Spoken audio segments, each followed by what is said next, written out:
hər kəsə. Bugün sizlərlə çoxluqlara aid olan belə bir sualın izahına baxırıq. İlk növbədə mən A və B çoxluqlarını element dairələri ilə göstərsəm, tutaq ki, buna bir A çoxluğu, buna bir B çoxluğu desək, bizə verir ki, n A fərq B 9-a bərabərdir. n A fərq B dedikdə dairənin bu hissəsi nəzərdə tutulur. Bura deməli, burada 9 dənə elementimiz var. Yəni, yalnız A çoxluğuna aid olan elementlərin sayı 9-dur. n-nı ümumilikdə 17 veribsə, deməli, A və B-nin kəsişməsində 8 dənə element yerləşməlidir.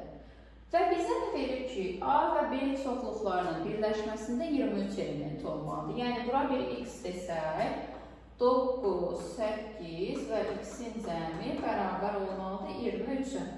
X bərabərdir 23-dən 17-ni çıxırıq, bu da eləyəcək 6. Yəni, burada 6 element olmalıdır. Bizdən n-ni soruşur, yəni bütövlükdə B çoxluğunu soruşur. Olacaq 8 üstəgəl 6 bərabərdir 14-ə. Cavab olacaq A variantı.